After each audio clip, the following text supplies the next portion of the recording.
کہ پروانے کو شمع ملک پھول بس صدیق کے لیے ہے خدا کا رسول بس.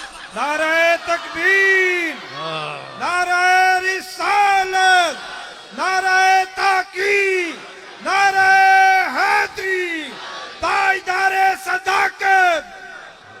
لیکن ذرا سنتے چلیے مجدد الفسانی شیخ احمد سرہندی فاروقی رضی اللہ تعالیٰ عنہ اور رحمت اللہ تعالیٰ علیہ جن کا فقیر پیروکار ہے. میں نقشبندی ہوں، مجددی ہوں.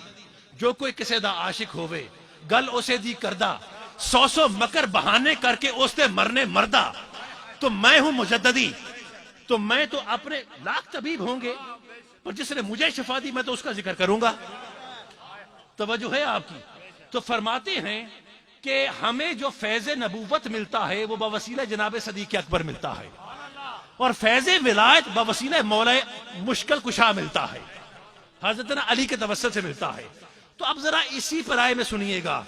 طے ہو گیا مصطفیٰ ہیں صراط مستقیم پر. اب میں آپ کو بلا تمہید لا رہا ہوں تفسیر امام حسن عسکری پر.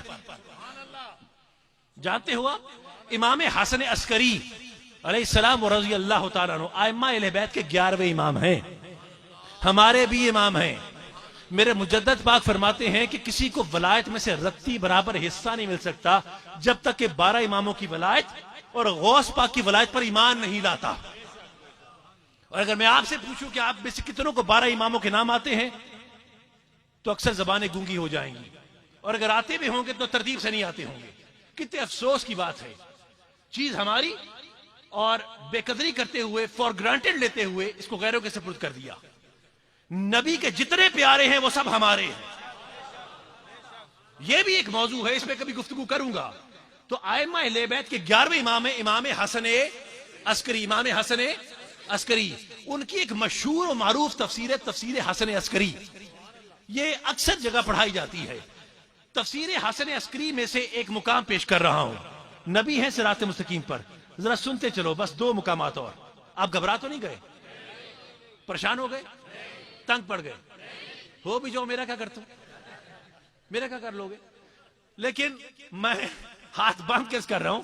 میں کہہ چکا میری اتنی اوقات نہیں ہے کہ میں زیادہ دیر آپ کو بٹھاؤں، پر نبی کے نام پر آپ کو زحمت دے رہا ہوں. میں نے کہا نا کہ آپ کو مایوس نہیں کروں گا، میں آخری جملے تک مایوس نہیں کروں گا. اس لیے خدا کے واسطے ذرا گفتگو سماعت فرماتے چلیے گا. امام حسن عسکری ائمہ اہل بیت کے 11ویں امام، ان کی تفسیر ہے، اس میں ہجرت کا واقعہ لکھتے ہیں. میں جان کے امام حسن عسکری کا نام لیا تاکہ پھر سے میرے مانوس سننے والوں کے توسل سے غیر مانوس سننے والوں تک پیغام پہنچ جائے. پہلے ایک طبقے کو بچایا، اب ذرا دوسرا طبقہ بھی سن دے. توجہ ہے آپ کی؟ دیکھیں ہم سب کا احترام کرتے ہیں، ہم سب کا فرقہ واری سے بلند تر ہو کر گفتگو کر رہے ہیں، پر کیا کریں بھائی، ہم نے تبلیغ بھی تو کرنی ہے نا. تو بڑے نرم الفاظ کے ساتھ میں یہ گفتگو کرنے لگا ہوں. ہجرت کا واقعہ لکھا ہے تفسیر امام حسن عسکری کے اندر.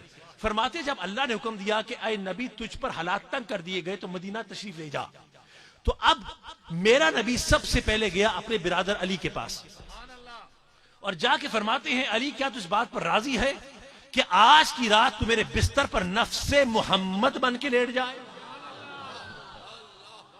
اور اگر لوگ میرے قتل کا ارادہ کرے تو میری جگہ تو قتل کر دیا جائے. علی نے کہا یا رسول اللہ میں راضی ہوں، میں راضی ہوں.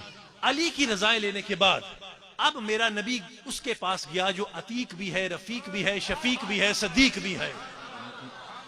میرا نبی گیا اپنے یار کوہسار کے پاس، یار غار کے پاس، یار میزار کے پاس.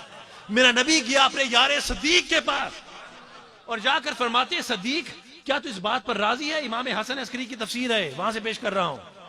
فرماتے ہیں صدیق ابو بکر تو اس بات پر راضی ہے کہ آج کی رات اس سفر میں میرا رفیق بن جائے؟ نہ صرف یہ بلکہ جن بلاؤں وباؤں میں گرفتار ہوں میری وجہ سے تو بھی گرفتار ہو جائے. نہ صرف یہ بلکہ میری وجہ سے تیرے قبیلے والے تجھ پر غداری کے تانے لگائیں، کیا تو راضی ہے؟ نہ صرف یہ بلکہ میری وجہ سے تیرے خاندان والے بھی تکلیف اٹھائیں، کیا تو راضی ہے؟ تو تفسیر امام حسن عسکری کے الفاظ ہیں کہ جناب سیدنا صدیق اکبر کی آنکھوں میں موٹے موٹے آنسو آ گئے، ٹپ ٹپ ٹپ. فرماتے ہیں یا رسول اللہ صدیق کا حال کیا پوچھتے ہیں؟ صدیق کا جینا، صدیق کا مرنا، صدیق کا اٹھنا، صدیق کا بیٹھنا، یا رسول اللہ سب کا سب آپ کے لیے، سب کا سب آپ کے لیے. اب جو اگلا جملہ بیان کر رہا ہوں اس جملے کے لیے میں نے تفسیر کا حوالہ دیا ہے، ذرا غور سے سنیے گا. نبی نے فرمایا اے ابو بکر اگر تیری زبان تیرے دل کے موافق ہے، یعنی جو زبان پر ہے وہی تیرے دل میں ہے، اگر ایسا ہے تو میں اللہ کا آخری نبی، آمینہ کا لال، ختم نبوت کا تاج پہننے والا، اس بات کا تجھ سے عہد کرتا ہوں کہ خدا تجھے میرے ساتھ وہ مرتبہ عطا کرے گا جو ایک جسم کو اپنے سائے کے ساتھ ہوتا ہے، جو ایک جسم کو اپنے سائے کے ساتھ ہوتا ہے. امام حسن عسکری کا یہ جملہ ہے، یعنی آپ کو بتانے کی ضرورت نہیں ہے کہ جہاں جسم ہوتا ہے وہیں اس کا سایہ ہوتا ہے. جسم ہے نبوت، سایہ ہے صداقت، جسم ہے مصطفیٰ، سایہ ہے صدیق اکبر. جہاں جسم ہوگا وہیں پر سایہ ہوگا، یعنی اگر نبوت کوثار پہ تو صداقت بھی کوثار پہ، اگر نبوت پیکار میں صداقت بھی پیکار میں، اگر نبوت قرار میں صداقت بھی قرار میں، اگر نبوت غار میں صداقت بھی غار میں، اگر نبوت میزار میں صداقت بھی میزار میں، اگر نبوت صراط مستقیم پر تو پھر صداقت بھی صراط مستقیم پر. تبھی تو اقبال نے کہا کہ پروانے کو شمع، بلبل کو پھول، بس صدیق کے لیے ہے خدا کا رسول بس. نعرہ تکبیر، نعرہ رسالت.